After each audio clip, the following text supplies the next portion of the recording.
Hi everyone, welcome back to മാത്സ്ഡോ. Myself Swathi. അപ്പോൾ നമ്മൾ ഇന്നിവിടെ ഡിസ്കസ് ചെയ്യാൻ പോകുന്നത് നമ്മളെ 10ാം ക്ലാസ്സിലെ ഏറ്റവും അവസാനത്തെ ചാപ്റ്റർ ആയിട്ടുള്ള chapter number 6 biology and technology എന്ന് പറയുന്ന ഒരു ചെറിയ ചാപ്റ്റർ ആണ്. അപ്പോൾ ഇതിലൂടെ നമ്മൾ ഡിസ്കസ് ചെയ്യാൻ പോകുന്നത് എന്താണ് ബയോടെക്നോളജി, ജനറ്റിക് എഞ്ചിനീയറിംഗ് എന്താണ്, അതിന്റെ കുറച്ച് അപ്ലിക്കേഷൻസ്, പിന്നെന്താണ് നമ്മളെ DNA ഫിംഗർ പ്രിന്റിങ്, പിന്നെ കുറച്ച് പ്രൊജക്ട്, ഇതിനോട് ബന്ധപ്പെട്ടുള്ള കുറച്ച് പ്രൊജക്ട്സ്, അങ്ങനെ ചെറിയ ചെറിയ കാര്യങ്ങളാണ്. അപ്പോൾ കൂടുതൽ നീട്ടണില്ല, നമുക്ക് നേരെ ചാപ്റ്ററിലേക്ക് കിടക്കാം. അപ്പോൾ ഫസ്റ്റ് തന്നെ നമ്മൾ ടെക്സ്റ്റ് പറഞ്ഞാൽ നമുക്കൊരു ബോക്സ് കാണാൻ പറ്റും, ജനറ്റിക് റെവല്യൂഷൻ.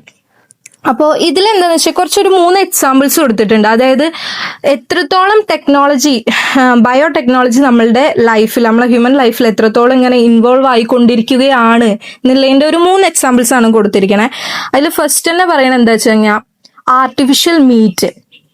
അതായത് നമ്മൾ ഇപ്പോൾ നമ്മളെ വിപണിയിലൊക്കെ നമ്മളെന്താ ഈ ജന്തുക്കളൊക്കെ കൊന്നിട്ടാ തിന്നണേ. അതായത് കോയിനെ ആണെങ്കിലും പോത്തിനെ ആണെങ്കിലും ഇതിനൊക്കെ നമ്മൾ കൊന്ന് തിന്നുകയാണ് ചെയ്യണേ. പക്ഷെ ആർട്ടിഫിഷ്യൽ മെത്തേഡ് വഴി, അതായത് നമ്മളെ സ്റ്റെം സെൽസ് ഉപയോഗിച്ചിട്ട് നമുക്ക് എന്ത് ചെയ്യാം, ലാബിൽ എന്ത് ചെയ്യാം, ആർട്ടിഫിഷ്യൽ മീറ്റ്സ് പ്രൊഡ്യൂസ് ചെയ്യാം. ഈ ഒരു ടെക്നോളജി വഴി നമുക്ക് എന്ത് ചെയ്യണ്ട, ഇവരെ കൊല്ലേണ്ട ആവശ്യമില്ല, ഇതാക്കേണ്ട ആവശ്യമില്ല. അങ്ങനെ ഇനി അടുത്തൊരു എക്സാമ്പിൾ എന്താണെന്ന് വെച്ച് കഴിഞ്ഞാൽ ഇപ്പോൾ വെജിറ്റബിൾ പ്ലാന്റ്സിലൊക്കെ കാണാം ഓരോ ഫംഗൽ ഇൻഫെക്ഷൻ ഒക്കെ വരുന്ന കാണാം. ഇത് വരുമ്പോൾ നമ്മൾ എന്ത് ചെയ്യും, എന്തെങ്കിലുമൊക്കെ പെസ്റ്റിസൈഡ്സ് യൂസ് ചെയ്യാറാണ് പതിവ്. പക്ഷെ ഈ ഫംഗൽ ഇൻഫെക്ഷൻ വരുമ്പോൾ തന്നെ ഇതിനെ പ്രിവെന്റ് ചെയ്യാൻ വേണ്ടിയിട്ട് ആ സസ്യങ്ങൾക്ക് തന്നെ ഇതിനെ പ്രിവെന്റ് ചെയ്യാനുള്ള ഒരു പൊട്ടൻഷ്യൽ ഉണ്ടെങ്കിലോ, അത് ഇൻട്രൊഡ്യൂസ് ചെയ്ത ഒരു ടൊമാറ്റോ പ്ലാന്റിൽ അത് ഇൻട്രൊഡ്യൂസ് ചെയ്തിട്ടുള്ള, അതായത് ബയോടെക്നോളജി ഒരു പ്ലാന്റിൽ ഇൻട്രൊഡ്യൂസ് ചെയ്തിട്ടുള്ള പെസ്റ്റിസൈഡ്സിന് പകരം സെൽഫായിട്ട് അതിന് ഇമ്മ്യൂണിറ്റി പ്രൊഡ്യൂസ് ചെയ്യാനുള്ള ഒരു എക്സ്പെരിമെന്റിനെ കുറിച്ചാണ് അടുത്ത ഒരു എക്സാമ്പിൾ പറഞ്ഞിട്ടുള്ളത്. പിന്നെ അതിൻ്റെ അടുത്ത് ഒരു എക്സാമ്പിളും കൂടി ഉണ്ട്. അതെന്താന്ന് വെച്ചാൽ നമുക്ക് യൂഷ്വലി നമ്മൾ എല്ലാ സിനിമകളിലും കേൾക്കണ തന്നെ എങ്ങനെ നമ്മൾ DNA ഫിംഗർ പ്രിന്റ് വഴി, അല്ലാന്നുണ്ടെങ്കിൽ മുടിയുടെ കിട്ടിയോണ്ട് ആരാണ് കൊന്നത് എന്നറിയാ, ആരാ ക്രിമിനല്, ആരാ മരിച്ചത് എന്നൊക്കെ ഐഡന്റിഫൈ ചെയ്യണം. അങ്ങനെ ഒരു 3 എക്സാമ്പിൾസ് കൊടുത്തിട്ടുണ്ട്. അപ്പോൾ ഇതൊക്കെ എന്ന് പറയുന്നത് എന്താണ്, നമ്മളെ ബയോടെക്നോളജീന്റെ ഓരോരോ അപ്ലിക്കേഷൻസ് ആണ്. അപ്പോൾ ഇനി അടുത്ത് നമുക്ക് പഠിക്കാനുള്ളത് എന്താ വെച്ച് കഴിഞ്ഞാൽ എന്താണ് ബയോടെക്നോളജി എന്ന് വെച്ച് കഴിഞ്ഞാൽ ഒരു ലിവിങ് ഓർഗാനിസമോ അല്ലെങ്കിൽ അതിന്റെ പാർട്സ് കൊണ്ട്, ബോഡി പാർട്സോ ഉപയോഗിച്ചിട്ട് നമുക്ക് നമ്മളുടെ മനുഷ്യന് ആവശ്യമായിട്ടുള്ള പ്രൊഡക്ട്സ് ഉണ്ടാക്കാൻ വേണ്ടി, മനുഷ്യന് ഉപയോഗപ്രദമായിട്ടുള്ള സാധനങ്ങൾ ഉണ്ടാക്കാൻ ഉപയോഗിക്കുന്ന ആ ഒരു ടെക്നോളജി ഇല്ലേ, അതിനെയാണ് നമ്മൾ എന്ത് പറയാ, ബയോടെക്നോളജി പറയാ. അപ്പൊ എന്താണ് biotechnology? It is a technology using living things or their parts to provide products and services that useful to human. Okay, ഈ ഡിസ്കവറി ഓഫ് DNA ഇതിന് നന്നായിട്ട് ഇതിന്റെ ഈ ബയോടെക്നോളജിന്റെ ഗ്രോത്തിന് നന്നായിട്ട് ഹെൽപ്പ് ചെയ്തിട്ടുണ്ട്. ഈ ജനറ്റിക് എഞ്ചിനീയറിംഗിന്റെ 2 അപ്ലിക്കേഷൻസ് നമുക്ക് പഠിക്കാണ്ട്. ഏതൊക്കെ 2 ടെക്നോളജീസ്, റീകോംബിനന്റ് DNA ടെക്നോളജി, പിന്നെ ക്രിസ്പർ ടെക്നോളജി. സിമ്പിൾ ആണ്, നമുക്ക് സിമ്പിൾ ആയിട്ട് തന്നെ പറയാം. ഒരു എക്സാമ്പിൾ വഴി നമുക്ക് റീകോംബിനന്റ് DNA ടെക്നോളജി പറയാം. റീകോംബിനന്റ് DNA ടെക്നോളജി ആ പേര് തന്നെ ഉണ്ട്, കമ്പൈൻ ചെയ്യുക. റീകമ്പൈൻ ചെയ്യുക, DNAs കമ്പൈൻ ചെയ്തിട്ട് ഉണ്ടാക്കണ ആ ഒരു പ്രോസസ്സാണ്. എങ്ങനെയെന്ന് ഞാൻ വിശദമായിട്ട് പറഞ്ഞുതരാം. നമ്മളെ ഒരു എക്സാമ്പിൾ പറയുകയാണെന്നുണ്ടെങ്കിൽ നമ്മളെ ഹ്യൂമൻ ബോഡിയിൽ പ്രൊഡ്യൂസ് ചെയ്യുന്ന ഒരു ഹോർമോൺ ആണ് ഇൻസുലിൻ എന്ന് പറയുന്നത്. ഇത് ചിലവരുടെ ബോഡിയിൽ എന്ത് ചെയ്യില്ല, പ്രൊഡ്യൂസ് ചെയ്യില്ല. അപ്പൊ നമ്മൾ എന്ത് ചെയ്യും, ആർട്ടിഫിഷ്യൽ ആയിട്ട് ഇൻസുലിൻ ഉണ്ടാക്കും. അത് എന്ത് ചെയ്യും, നമുക്ക് ഇൻജെക്ട് ചെയ്ത് വെക്കുക ചെയ്യാം.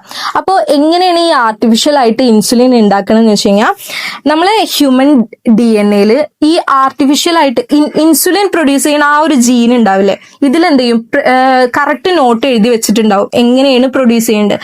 അപ്പൊ ഈ ഒരു ജീനിന്റെ ആ ഒരു പോർഷൻ എന്ത് ചെയ്യണം, നമ്മൾ എന്ത് ചെയ്യുക, കട്ട് ചെയ്തെടുക്കാം. വെറുതെ കട്ട് ചെയ്യാൻ പറ്റുമോ? ഇല്ല. അതിന് നമ്മൾ ജീന് കട്ട് ചെയ്യാൻ വേണ്ടിയിട്ട് ഒരു സ്പെസിഫിക് ജനറ്റിക് സിസേഴ്സ് ഉണ്ട്. എന്താണ്? റെസ്ട്രിക്ഷൻ എൻഡോ ന്യൂക്ലിയസ് എൻസൈം എന്ന് പറയുന്ന ആ ഒരു എൻസൈമിനെയാണ് നമുക്ക് ജനറ്റിക് സിസേഴ്സ് ആയിട്ട് നമ്മൾ എന്ത് ചെയ്യുക, യൂസ് ചെയ്യാം. സിമ്പിൾ ആണ്, ഇത് വളരെ ഇമ്പോർട്ടന്റ് ആണ്. എന്താണ് ജനറ്റിക് സിസേഴ്സും അതിന്റെ യൂസ് എന്താണെന്നുള്ളത് ക്വസ്റ്റ്യൻ വരലുള്ളതാണ്. അപ്പൊ നിങ്ങൾ ശ്രദ്ധിക്കണം. അത് അപ്പൊ എന്ത് ചെയ്യാ, ഈ ഒരു സിസേഴ്സ് യൂസ് ചെയ്തിട്ട് കട്ട് ചെയ്ത് വെച്ച ജീൻ എന്ത് ചെയ്യണം, നമ്മൾ വെറുതെ കട്ട് ചെയ്ത് വെച്ചിട്ട് വേറെ മാറ്റി വെക്കാനൊന്നും പറ്റില്ല. ഇത് ക്യാരി ചെയ്യാൻ ഒരു വെക്റ്റർ സെല്ല് നിർബന്ധ. അതിന് വെക്റ്റർ ആയിട്ട് നമ്മൾ യൂസ് ചെയ്യുക ഏതാന്ന് വെച്ച് കഴിഞ്ഞാൽ ബാക്ടീരിയയിലെ പ്ലാസ്മിഡ്സ്, അതായത് സർക്കുലർ DNA ആയിട്ടുള്ള പ്ലാസ്മിഡ്സിനെയാണ് നമ്മൾ വെക്ടേഴ്സ് ആയിട്ട് യൂസ് ചെയ്യാം. എന്നിട്ട് എന്ത് ചെയ്യാം, ഈ വെക്ടർ ആയിട്ടുള്ള ഈ പ്ലാസ്മിഡിനെ നമ്മൾ എന്ത് ചെയ്യും, അതിന്റെ ഒരു സ്പെസിഫിക് പാർട്ട് എന്ത് ചെയ്യണം, കട്ട് ചെയ്തെടുക്കുക. ഈ ഒരു പ്ലാസ്മിഡ്ക്ക് നമ്മളെ ഈ ഇൻസുലിന്റെ ഡാറ്റാസ് എഴുതിയിട്ടുള്ള ജീൻ എന്ത് ചെയ്യണം, ഒട്ടിച്ചു വെക്കണം. വെറുതെ ഒട്ടിച്ചു വെക്കാൻ പറ്റുമോ? ഇല്ല. അതിനും നമുക്കൊരു എൻസൈം അവിടെ പ്രവർത്തിക്കുന്നുണ്ട്. ആ എൻസൈമിന്റെ പേരാണ് ലിഗേസ് എൻസൈം. ലിഗേസ് എൻസൈം ആണ് എന്ത്, ജനറ്റിക് ഗ്ലൂ ആയിട്ട് എന്ത് ചെയ്യണത്, ആക്ട് ചെയ്യണത്. അപ്പൊ ഈ ജനറ്റിക് ഗ്ലൂ ആയിട്ടുള്ള ലിഗേസ് എൻസൈം ആക്ട് ചെയ്തിട്ട് നമ്മളൊരു എന്തുണ്ടാക്കും, ആ പ്ലാസ്മിഡുമായിട്ട് ഇത് അറ്റാച്ച് ചെയ്ത് വെച്ചില്ലേ. ഇനി ഇത് ഈ ഒരു DNA കടന്നു എന്ന് വിചാരിച്ചിട്ട് എന്ത് ചെയ്യില്ല, തന്നാലെ ഇൻസുലിൻ പ്രൊഡ്യൂസ് ചെയ്യില്ല. ഇതിനൊരു ഹോസ്റ്റ് സെല്ലും കൂടി വേണം. ഈ ഒരു പ്ലാസ്മിഡിനെ നമ്മൾ എന്ത് ചെയ്യണം, ഒരു ഹോസ്റ്റ് സെല്ലിലേക്ക് ഇൻസേർട്ട് ചെയ്യണം. ഈ ഇൻസുലിൻ ഒക്കെ പ്രൊഡ്യൂസ് ചെയ്യാൻ വേണ്ടിയിട്ട് യൂസ് ചെയ്യുന്ന ഹോസ്റ്റ് സെല്ല് ഏതാന്ന് വെച്ചാൽ നമ്മൾ ഈക്കോളി ബാക്ടീരിയനാണ് ഇൻസുലിൻ പ്രൊഡക്ഷൻ ഒക്കെ വേണ്ടിയിട്ട് യൂസ് ചെയ്യുക. ഇതെന്ന് പറയുന്നത് പെട്ടെന്ന് റാപ്പിഡ് മൾട്ടിപ്ലിക്കേഷൻ ഉണ്ടാവും. അതുകൊണ്ട് പെട്ടെന്ന് എന്ത് ചെയ്യും, വളരും. അതുകൊണ്ടാണ് നമ്മൾ ഈക്കോളി ബാക്ടീരിയനെ യൂസ് ചെയ്യുക. അപ്പോൾ ഇത് ഉപയോഗിച്ചിട്ട് ആദ്യത്തെ ഇൻസുലിനാണ് നമ്മൾ എന്ത് ചെയ്യാം, നമ്മളെ ഹ്യൂമൻ ബോഡിക്ക് ഇൻജെക്ട് ചെയ്യാം. ഇത്രയേ ഉള്ളൂ പ്രോസസ്സ്. അപ്പോൾ റീകോംബിനന്റ് DNA ടെക്നോളജി എന്താണെന്ന് വെച്ച് കഴിഞ്ഞാൽ, recombinant DNA technology combines DNA segment from 2 or more different organism to form recombinant DNA. പിന്നെ റെസ്ട്രിക്ഷൻ എൻഡോന്യൂക്ലിയസ് എൻസൈം ആണ് എന്തായിട്ട് ആക്ട് ചെയ്യുന്നത്, ജനറ്റിക് സിസേഴ്സ് ആയിട്ട് ആക്ട് ചെയ്യുന്നത്, that cut specific gene. And ligase enzyme എന്തായിട്ട് ആക്ട് ചെയ്യുന്നത്, ജനറ്റിക് ഗ്ലൂ ആയിട്ടും act ചെയ്യുന്നത്. ജോയിൻ ചെയ്യാൻ വേണ്ടി DNAs ജോയിൻ ചെയ്യാൻ വേണ്ടിയിട്ട് നമ്മൾ ജനറ്റിക് ഗ്ലൂ ആയിട്ട് എന്തിനാണ്, ലിഗേസിനെയാണ് യൂസ് ചെയ്യുക. ഓക്കെ അല്ലേ? ഇത് സ്പെല്ലിംഗ് മിസ്റ്റേക്ക് ആണ്, ലിഗേസ് ആണ് കേട്ടോ, ലിഗേസ് എൻസൈം ആണ്. Okay, a vector cell that carries genes and host cell എന്താണ്, ഈ റീകോംബിനന്റ് DNA ഇൻസേർട്ട് ചെയ്യണ ആ ഒരു സെല്ലിനെയാണ് നമ്മൾ ഹോസ്റ്റ് സെല്ല് പറയാം. പിന്നെ ഈ വെക്ടർ ആയിട്ട് യൂസ് ചെയ്യുക നമ്മൾ ചില ബാക്ടീരിയത്തെ പ്ലാസ്മിഡ്സിനെ, സർക്കുലർ DNA ആയിട്ടുള്ള പ്ലാസ്മിഡ്സിനെ, പിന്നെ സം വൈറസസിനെ ഒക്കെ ആയിട്ട് നമ്മൾ വെക്ടേഴ്സ് ആയിട്ട് യൂസ് ചെയ്യും. അത്ര തന്നെയുള്ളൂ റീകോംബിനന്റ് DNA ടെക്നോളജിയിൽ നമുക്ക് പഠിക്കാം. ഓക്കെ, അടുത്ത ടെക്നോളജിയാണ് ക്രിസ്പർ ടെക്നോളജി. ക്രിസ്പർ ടെക്നോളജി എന്താ വെച്ചാൽ സിമ്പിൾ ആണ്. ഇത്ര ഉള്ളൂ, നമ്മളൊരു എന്താ പറയാ, ഒരു വീഡിയോ എഡിറ്റിംഗിൽ നമുക്ക് ആവശ്യമുള്ള പാർട്ട് നമ്മൾ എന്ത് ചെയ്യും, ആവശ്യമില്ലാത്ത പാർട്ടാണെങ്കിൽ നമ്മളത് ഡിലീറ്റ് ചെയ്തിട്ട് അതിക്ക് പുതിയൊരു സാധനം ആഡ് ചെയ്യുക. അങ്ങനെയൊക്കെയല്ലേ നമ്മൾ കട്ടിങ്ങും പേസ്റ്റിങ്ങും അങ്ങനെ പറയാം. അതായത് ആ ഒരു ടെക്നോളജിയിൽ നമുക്ക് ആവശ്യമുള്ള ജീൻസ് എന്ത് ചെയ്യാം, അവിടെ നിർത്തിയിട്ട് മറ്റ് അനാവശ്യമായിട്ടുള്ള ജീൻസ് എന്ത് ചെയ്യാം, ഡിലീറ്റ് ചെയ്ത് കളയാം. ഇപ്പൊ എനിക്കൊരു ബ്ലാക്ക് ഹെയർ ആണ് വേണ്ടാത്തത്, ബ്രൗൺ ഹെയർ വേണമെന്നുണ്ടെങ്കിൽ ആ ബ്ലാക്ക് ഹെയറിന്റെ ജീൻ എന്ത് ചെയ്യാം, നമുക്ക് അവിടെ നിന്ന് കട്ട് ചെയ്തിട്ട് ആ ബ്രൗൺ ഹെയറിന്റെ ജീൻ എന്ത് ചെയ്യാം, അതിക്ക് പേസ്റ്റ് ചെയ്ത് വെക്കാം. സിമ്പിളാണ്. ഇത്രയേ ഉള്ളൂ ക്രിസ്പർ ടെക്നോളജി പറയണത്. അപ്പൊ എന്താ വെച്ചാൽ ഇതിന് കട്ട് ചെയ്യാൻ വേണ്ടിയിട്ട് നമ്മൾ യൂസ് ചെയ്യണ ഒരു എൻസൈം ഉണ്ട്, Cas9 എന്ന് പറയുന്ന എൻസൈം ആണ് നമ്മൾ ഈ ഒരു DNA കട്ട് ചെയ്യാൻ വേണ്ടി, അതായത് ആ ഒരു ജീൻ കട്ട് ചെയ്യാൻ വേണ്ടിയിട്ട് നമ്മൾ യൂസ് ചെയ്യുന്നത് Cas9 എന്ന് പറയുന്ന എൻസൈമാണ്. പക്ഷെ ഒരു പ്രശ്നം എന്താ വെച്ച് കഴിഞ്ഞാൽ ഈ എൻസൈമിനെ എവിടെ കട്ട് ചെയ്യേണ്ടത്, എങ്ങനെയാണ് കട്ട് ചെയ്യേണ്ടത് എന്നുള്ള വലിയ ഐഡിയ ഒന്നുമില്ല. അപ്പോൾ ഇതിനെ ഗൈഡ് ചെയ്യാൻ വേണ്ടിയിട്ട് ഒരു RNA അവിടെ പ്രസന്റ് ആണ്. അപ്പോൾ ഗൈഡ് RNA എന്ന് പറയുന്നത്, അതായത് gRNA എന്ത് ചെയ്യും, നമ്മളെ Cas9 ഹെൽപ്പ് ചെയ്യും, എവിടെയാണ് കട്ട് ചെയ്യേണ്ടത്, എങ്ങനെയാണ് കട്ട് ചെയ്യേണ്ടത് എന്നൊക്കെ പറയാം. അപ്പോൾ അത്രേ ഉള്ളൂ നമ്മളെ ക്രിസ്പർ ടെക്നോളജിയിൽ നമുക്ക് പഠിക്കാല്ലേ. അതായത് ഇത് യൂസ് ചെയ്യണ എന്തിനാണ്, എഡിറ്റ് ചെയ്യാൻ വേണ്ടിയിട്ട്, DNA എഡിറ്റ് ചെയ്യാൻ വേണ്ടിയിട്ടാണ് ക്രിസ്പർ ടെക്നോളജി യൂസ് ചെയ്യുന്നത്. പിന്നെ ഈ ഒരു സാധനം എടുത്തത്, അതായത് ഈ ഒരു ടെക്നോളജി നമ്മൾ എടുത്തെന്ന് വെച്ച് കഴിഞ്ഞാൽ നാച്ചുറൽ ആയിട്ട് നമ്മളെ ബാക്ടീരിയയിലുള്ള ഒരു ഡിഫൻസ് മെക്കാനിസം, വൈറസിനെ ഡിഫെൻഡ് ചെയ്യാൻ വേണ്ടിയിട്ട് നാച്ചുറലി ബാക്ടീരിയയിലുള്ളൊരു ഡിഫൻസ് മെക്കാനിസം ആണ് ഇത്. ഇതിനെ ഇൻസ്പയർ ആയിട്ടാണ് നമ്മൾ ഈ ക്രിസ്പർ ടെക്നോളജി യൂസ് ചെയ്തിട്ടുള്ളത്. ഇതിൽ പിന്നെ എന്താണ്, Cas9 അറിയാം, നമ്മളിപ്പോൾ നേരത്തെ പറഞ്ഞു, എൻസൈം സിസേഴ്സ് ആയിട്ട് DNA കട്ട് ചെയ്യാൻ വേണ്ടി യൂസ് ചെയ്യണത്. പിന്നെന്താണ്, ഗൈഡ് RNA. അത്രേ ഉള്ളൂ എന്തിലുള്ളത് ഈ ക്രിസ്പർ ടെക്നോളജിയിൽ നമുക്ക് ഡിസ്കസ് ചെയ്യാനുള്ളത്. ഓക്കെ, അടുത്തൊരു ടോപ്പിക്കാണ് എന്ത്, ജനറ്റിക്കലി മോഡിഫൈഡ് ഓർഗാനിസം. എന്താണ് ജനറ്റിക്കലി മോഡിഫൈഡ് ഓർഗാനിസം എന്ന് വെച്ച് കഴിഞ്ഞാൽ, അതായത് നമ്മളിപ്പോൾ പഠിച്ചു ജനറ്റിക് എഞ്ചിനീയറിംഗ് വഴി മോഡിഫൈ ചെയ്തെടുത്ത കുറച്ചിത്, അതായത് ടെക്നോളജീസ് നമ്മൾ കുറച്ച് പഠിച്ചില്ലേ, റീകോമിനന്റ് DNA ടെക്നോളജി, പിന്നെ അതേപോലെ നമ്മളെ ക്രിസ്പർ ടെക്നോളജി. ഓക്കെ, ഇതിലൂടെയൊക്കെ വഴി മോഡിഫൈ ചെയ്തെടുത്ത പുതിയ പുതിയ ഓർഗാനിസംസിനെ പറയുന്ന പേരാണ് ജനറ്റിക്കലി മോഡിഫൈഡ് ഓർഗാനിസംസ്. അതായത് ജനറ്റിക് എഞ്ചിനീയറിംഗ് വഴി മോഡിഫൈ ചെയ്തെടുത്ത ഓർഗാനിസംസിനെ നമ്മൾ എന്ത് പറയും, ജനറ്റിക്കലി മോഡിഫൈഡ് ഓർഗാനിസംസ്. സിമ്പിൾ ആണ്. Okay. There are plants, animals, and microorganisms whose genetic constitution have been altered through genetic engineering. They are called genetically modified organisms. അത്രയേ ഉള്ളൂ അതിൽ പഠിക്കാല്ലേ. പിന്നെ അതിന്റെ കുറച്ച് എക്സാമ്പിൾ ആയിട്ട് നമുക്ക് എന്ത് നിൽക്കണേ, ഒരു ടേബിൾ നിൽക്കണേ.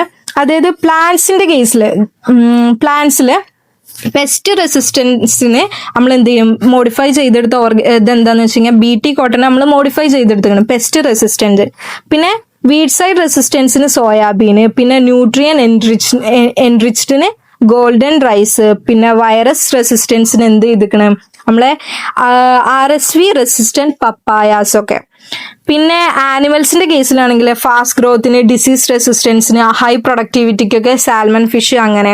പിന്നെ മൈക്രോ ഓർഗാനിസംസിന്റെ ആണെങ്കിലും എബിലിറ്റി ടു ഡീകമ്പോസ് വേസ്റ്റിനൊക്കെ എന്താണ്, സ്യൂഡോമോണാസ് തൊള്ളയിൽ കിട്ടണില്ല. Okay, Pseudomonas പ്യൂട്ടിഡ.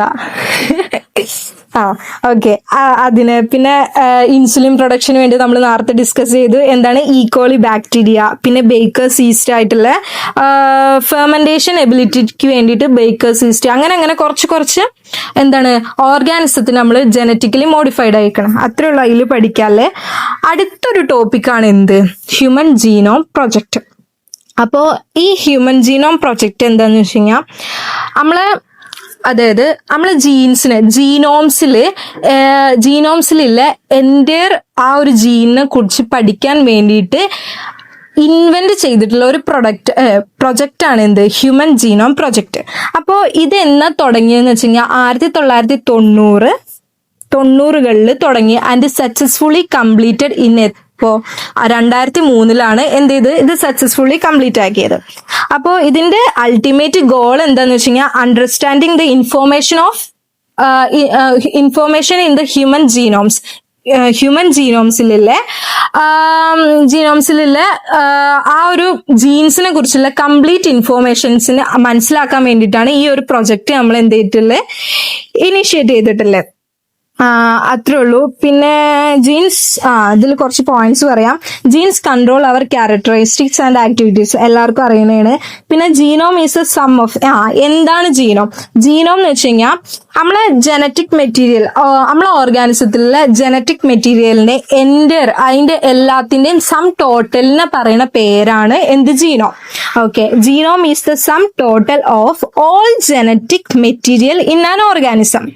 അപ്രോക്സിമേറ്റ്ലി ഒരു 300 കോടിയോളം DNA ബേസ് പെയർ ഉണ്ട് നമ്മളുടെ ഹ്യൂമൻ ജീനോംസിൽ. 300 കോടിയോളം ബേസ് പെയർസ് കിട്ടോ. ഇതിൽ ഇവർ എന്തൊക്കെ കണ്ടുപിടിച്ചതെന്ന് വെച്ച് കഴിഞ്ഞാൽ, ഈ ഒരു exact sequence of 300 crore base pairs in the human genome. Humans have 20,000 to 25,000 gene ഉണ്ട്. അതൊക്കെ ഇവർ ഈ പ്രൊജക്റ്റ് കൂടെയാണ് കണ്ടുപിടിച്ചിരിക്കുന്നത്. പിന്നെ നമ്മളെ ഫങ്ഷണൽ ജീനായിട്ട് ഒരു 20,000 to 25,000 ജീൻസ് ഉണ്ടെങ്കിലും ഫങ്ഷനിങ് ചെയ്യുന്ന ജീൻസ് ആകെ 1 to 2%, അപ്രോക്സിമേറ്റ്ലി 1 to 2% മാത്രമേ ഉള്ളൂ ഫങ്ഷണൽ ജീൻസ് ഉള്ളത്. ബാക്കി എല്ലാതും ഫങ്ഷനിങ് അല്ല. അതിനെ പറയുന്ന പേരാണ് ജങ്ക് DNA. ബാക്കിയുള്ളതിന് ജങ്ക് DNA എന്ന് പറയാം. അപ്പോ അടുത്ത ടോപ്പിക് എന്താന്ന് വെച്ച് കഴിഞ്ഞാൽ, ജീൻ തെറാപ്പി.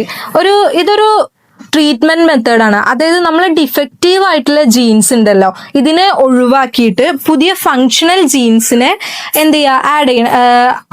ഫങ്ഷണൽ ജീൻസിനെ ആക്റ്റീവ് ആക്കണ ആ ഒരു ആ ഒരു മെത്തേഡാണ് എന്ത് ജീൻ തെറാപ്പി എന്ന് പറയുന്നത്. Okay, gene therapy is the method of treating disease by removing defective ജീൻസിനെ റിമൂവ് ചെയ്തിട്ട് and replace them with functional ജീൻസുമായിട്ട് റീപ്ലേസ് ചെയ്യുന്ന ആ ഒരു മെത്തേഡാണ് ജീൻ തെറാപ്പി.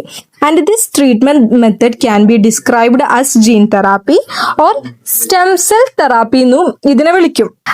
അപ്പൊ നമുക്ക് ഈ ഡയഗ്രാം നോക്കാം. ഇതെന്താണെന്ന് വെച്ച് കഴിഞ്ഞാൽ നമ്മളെ ഹ്യൂമൻ ബോഡിയിൽ നിന്ന് stem cells, blood cells produce ചെയ്യുന്ന സ്റ്റെം സെൽസ് ഉണ്ടല്ലോ, ഇതെന്ത് ചെയ്യുക, കളക്ട് ചെയ്തെടുക്കുക. ഇതൊക്കെ എന്ത് ചെയ്യുക, നമ്മൾ എന്ത് ചെയ്യുക, ആക്റ്റീവ് ആയിട്ടുള്ള ജീൻസ് എന്ത് ചെയ്യണം, ആഡ് ചെയ്ത് കൊടുക്കണം. നമ്മളിവിടെ വെക്ടേഴ്സ് ആയിട്ട് യൂസ് ചെയ്യുന്ന വൈറസസിനെയാണ് ഏതില്, നമ്മളെ സ്റ്റെം സെൽ തെറാപ്പിയിൽ നമ്മൾ വെക്ടേഴ്സ് ആയിട്ട് വൈറസസിനെ യൂസ് ചെയ്യാം. ഓക്കെ, ഈ ആക്റ്റീവ് ആയിട്ടുള്ള ജീനിനെ ഇതിക്ക് ഇൻസേർട്ട് ചെയ്ത് കഴിഞ്ഞാൽ ആ ഒരു ബ്ലഡ് ഉണ്ടല്ലോ, അതായത് ഈ ഇൻസേർട്ട് ചെയ്തിട്ടുള്ള ഈ ബ്ലഡ് എന്ത് ചെയ്യണം, ബാക്ക് ടു നമ്മളുടെ ഹ്യൂമൻ ബോഡിക്ക് എന്ത് ചെയ്യണം, ഇൻജെക്ട് ചെയ്ത് വെക്കുക. ഇത്രയേ ഉള്ളൂ ജീൻ തെറാപ്പിയിൽ ഉള്ളത്. ഓക്കെ, അടുത്തത് എന്താണെന്ന് വെച്ച് കഴിഞ്ഞാൽ DNA ഫിംഗർ പ്രിന്റിംഗ് ആണ്. നമ്മുടെ ഹ്യൂമൻ ബോഡിയിൽ 99.9% ഹ്യൂമൻ DNA എന്താണ്, എല്ലാവരുടെയും ഈക്വൽ ആണ്. ബാക്കിയുള്ള ആ ഒരു 0.1 ഇല്ലേ, ആ 0.1 മാത്രമാണ് നമ്മളെ ഓരോരുത്തരിൽ നിന്നും വ്യത്യസ്തമാക്കണം. അതായത് ഓരോ ക്യാരക്ടറും, ഇപ്പോ ഇതിന്റെ ഹെയറിന്റെ ആണെങ്കിലും നമ്മുടെ ഹെയറിന്റെ ആണെങ്കിലും നമ്മളെ കണ്ണിന്റെ കൃഷ്ണമണിന്റെ കളറ്, അങ്ങനെ ഓരോരുത്തരും വ്യത്യസ്തമായിരിക്കും. ഇതൊക്കെ വ്യത്യസ്തമാക്കണം ആ ഒരു 0.1 മാത്രമാണ്. അപ്പൊ എന്താന്ന് വെച്ച് കഴിഞ്ഞാൽ ഈ DNA ഫിംഗർ പ്രിന്റിംഗ് എന്ന് വെച്ച് കഴിഞ്ഞാൽ എന്താന്ന് വെച്ചാൽ നമ്മളെ ന്യൂക്ലിയോടൈഡ്സ് ഇല്ലേ, ഈ ഒരു ന്യൂക്ലിയോടൈഡ്സിന്റെ സീക്വൻസിനെ അനലൈസ് ചെയ്യുന്ന ആ ഒരു ടെക്നോളജീനെ പറയുന്ന പേരാണ് DNA fingerprinting. The technology that is used to analyse the sequence of nucleotides in DNA fingerprinting. അത്രേ ഉള്ളൂ. പിന്നെ എന്താ അവിടെ അത്രേ ഉള്ളൂ പറയാനുള്ളത്. പിന്നെന്താ വെച്ചാൽ നമ്മളെ സയന്റിസ്റ്റിന്റെ പേര്, ഇത് ആരെ കണ്ടുപിടിച്ചതെന്ന് വെച്ച് കഴിഞ്ഞാൽ അലക്സ് ജെഫ്രി എന്ന് പറയുന്ന ആ ഒരു സയന്റിസ്റ്റ് ആണ്. ആ ഒരു സയന്റിസ്റ്റ് ആണ് എന്ത് ചെയ്തിരിക്കണേ, ഇത് ഡിസ്കവേർഡ് ചെയ്തിട്ടുള്ളത്. അപ്പോൾ അടുത്ത ടോപ്പിക്കാണ് ഹ്യൂമൻ മൈക്രോബയോം പ്രൊജക്ട്. അപ്പോൾ എന്താണ് മൈക്രോബയോം എന്ന് വെച്ച് കഴിഞ്ഞാൽ നമ്മുടെ ഹ്യൂമൻ ബോഡിയിൽ ഓൾറെഡി ഇല്ല മൈക്രോ ഓർഗാനിസംസ്. ഇത് നമ്മൾക്ക് എന്തുണ്ട്, ഡൈജഷന് വേണ്ടി ഹെൽപ്പ് ചെയ്യുന്ന കുറെ ഓർഗാനിസംസ് ഉണ്ട്. അതായത് ഡൈജഷന് വേണ്ടിയിട്ട്, പിന്നെ നമ്മളെ എന്തിനു വേണ്ടിയിട്ട്, അബ്സോർപ്ഷന് വേണ്ടിയിട്ട്, വൈറ്റമിൻ്റെ അബ്സോർപ്ഷന് വേണ്ടിയിട്ട്, ഇമ്മ്യൂണിറ്റിക്ക് വേണ്ടിയിട്ടൊക്കെ നമ്മൾ ഓൾറെഡി നമ്മുടെ ഹ്യൂമൻ ബോഡിയിൽ കുറേ വൈറസസ്, ഫംഗൈസ്, പിന്നെ എന്താണ്, ബാക്ടീരിയാസ് ഒക്കെ എക്സിസ്റ്റ് ചെയ്യുന്നുണ്ട്. ഇതിനെക്കുറിച്ചുള്ള ആ ഒരു കൂട്ടത്തിനാണ് നമ്മൾ എന്ത് പറയണത്, മൈക്രോബയോം എന്ന് പറയണത്. അപ്പൊ ഈ മൈക്രോബയോംസിനെ കുറിച്ച് പഠിക്കാനുള്ള ഉണ്ടാക്കിയ ഒരു പ്രൊജക്റ്റ് ആണ് ഹ്യൂമൻ മൈക്രോബയോം പ്രൊജക്ട്. ഇത് ലോഞ്ച് ചെയ്ത് എന്താന്ന് വെച്ച് കഴിഞ്ഞാൽ 2007 ഇത് ലോഞ്ച് ചെയ്തത്. ഇത് ലോഞ്ച് ചെയ്തത് 2007. അപ്പൊ അത്രേ ഉള്ളൂ. ഓക്കെ, ഇപ്പോൾ ഹ്യൂമൻ മൈക്രോബയോം പ്രൊജക്റ്റിൽ എന്താ പറയണെന്ന് വെച്ച് കഴിഞ്ഞാൽ നമ്മളെ ഹ്യൂമൻ ബോഡിയിൽ കുറെ സെൽസ് മാത്രമല്ല ഉള്ളത്, അതിലും കൂടുതൽ ക്രോഡ്സ് ഓഫ് ക്രോർ എന്തുണ്ട്, മൈക്രോബയോംസ് എന്ത് ചെയ്യുന്നുണ്ട്, നമ്മളെ ഡൈജഷന് വേണ്ടിയിട്ടും നമ്മളെ പല പ്രോസസ്സിന് വേണ്ടിയിട്ടും നമ്മളെ ഹ്യൂമൻ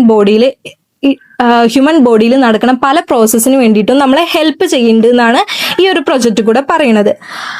അപ്പൊ അതിൽ അത്രേ ഉള്ളൂ പഠിക്കാൻ. അടുത്തൊരു ടോപ്പിക് എന്താന്ന് വെച്ച് കഴിഞ്ഞാൽ ടെക്നോളജിക്കൽ പോസിബിലിറ്റീസ് ഓഫ് എൻവയോൺമെന്റൽ കൺസർവേഷൻസ്. അടുത്തൊരു ടോപ്പിക് എന്താന്ന് വെച്ച് കഴിഞ്ഞാൽ ടെക്നോളജിക്കൽ പോസിബിലിറ്റീസ് ഇൻ എൻവയോൺമെന്റൽ കൺസർവേഷൻസ്. സിമ്പിൾ ആണ്. അതായത് നമ്മൾ എന്ത് ചെയ്യുക, ഫസ്റ്റ് ടോപ്പിക് എന്താണ്, വൈൽഡ് ലൈഫ് ട്രാക്കിംഗ് സെൻസേഴ്സ് ആണ്. ഈ സെൻസേഴ്സ് യൂസ് ചെയ്ത് നമ്മളൊരു ജീവിക്ക് എന്ത് ചെയ്യുക, ഈ സെൻസർ എന്ത് ചെയ്യുക, ഫിറ്റ് ചെയ്യാം. ഇത് യൂസ് ചെയ്തിട്ട് നമുക്ക് ഓരോ ഹാബിറ്റാറ്റ് കണ്ടെത്താൻ പറ്റും, ഓരോരോ ഫുഡ് കൾച്ചറിനെ കുറിച്ച്, ഇതിനൊക്കെ കുറിച്ച് നമുക്ക് എന്ത് ചെയ്യാം, സ്റ്റഡി ചെയ്യാൻ പറ്റും. പിന്നെ അടുത്തത് എന്താണ്, ക്രയോ പ്രിസർവേഷൻ ആണ്. ക്രയോ പ്രിസർവേഷൻ എന്ന് വെച്ച് കഴിഞ്ഞാൽ നമ്മളെ സീഡ്സ്, അതേപോലെ ജീൻസ്, ഇതൊക്കെ എന്ത് ചെയ്യുക, ലോ ടെമ്പറേച്ചറിൽ എന്ത് ചെയ്യുക, പ്രിസർവ് ചെയ്ത് വെക്കുക. പിന്നെ ഒരു കുറച്ച് ഓഫ് നമുക്ക് ആവശ്യമുള്ള ടൈമിൽ ഇതിനെക്കുറിച്ച് സ്റ്റഡി ചെയ്യാൻ വേണ്ടിയിട്ട്, അല്ലെങ്കിൽ അഗ്രികൾച്ചർ ഇപ്പൊ സീഡ്സ് ഒക്കെ നമ്മൾ ഈ ക്രയോ പ്രിസർവേഷൻ വഴി പ്രിസർവ് ചെയ്ത് വെക്കുകയാണെന്നുണ്ടെങ്കിൽ നമുക്ക് കുറച്ച് ടൈം കഴിഞ്ഞ് കഴിഞ്ഞാൽ ഈ സീഡ്സ് എന്ത് ചെയ്യാം, നമുക്ക് എന്ത് ചെയ്യാം, പ്ലാന്റേഷൻ നടത്താം. ഈ സീഡ്സ് യൂസ് ചെയ്തിട്ട് പ്ലാന്റേഷൻ നടത്താം. അങ്ങനെ അതത്രേ ഉള്ളൂ. പിന്നെ അടുത്തതെന്ന് വെച്ച് കഴിഞ്ഞാൽ ഗ്ലോബൽ ബയോഡൈവേഴ്സിറ്റി ഡാറ്റ സെൻസേഴ്സ് ആണ്. അതായത് നമ്മളെ ബയോഡൈവേഴ്സിറ്റിനെ കുറിച്ചുള്ള ഡാറ്റ സെൻസർ ചെയ്യാൻ വേണ്ടിയിട്ട് ഓരോ സെൻസേഴ്സ് യൂസ് ചെയ്യാം. അത്രേ ഉള്ളൂ. പിന്നെ ബയോ റെമിഡിയേഷൻ അതെന്താണെന്ന് വെച്ച് കഴിഞ്ഞാൽ നമ്മളെ പൊല്യൂഷൻസ്, നമ്മളെ ഓരോ പ്ലാന്റ്സ് അല്ലെങ്കിൽ മൈക്രോ ഓർഗാനിസംസ് ഒക്കെ യൂസ് ചെയ്തിട്ട് നമ്മളെ പൊല്യൂഷൻസ്, ഓൾറെഡി നമ്മളെ എൻവയോൺമെന്റിൽ ഇല്ല പൊല്യൂഷൻസ് ഒക്കെ എന്ത് ചെയ്യാൻ വേണ്ടിയിട്ട്, റിമൂവ് ചെയ്യാൻ വേണ്ടിയിട്ട്, അല്ലെങ്കിൽ അങ്ങനത്തേന് വേണ്ടിയിട്ടാണ് യൂസ് ചെയ്യുക. അപ്പൊ അത്രേ ഉള്ളൂ ഈ ഒരു ചാപ്റ്ററിൽ നമുക്ക് ഡിസ്കസ് ചെയ്യാനുള്ളത്. സിമ്പിളാണ്, നല്ല സിമ്പിളാണ്. ഒന്ന് നോക്കിക്കഴിഞ്ഞാൽ നല്ല അടിപൊളിയായിട്ട് പഠിക്കുക. അപ്പൊ അത്രേ ഉള്ളൂ. Thank you.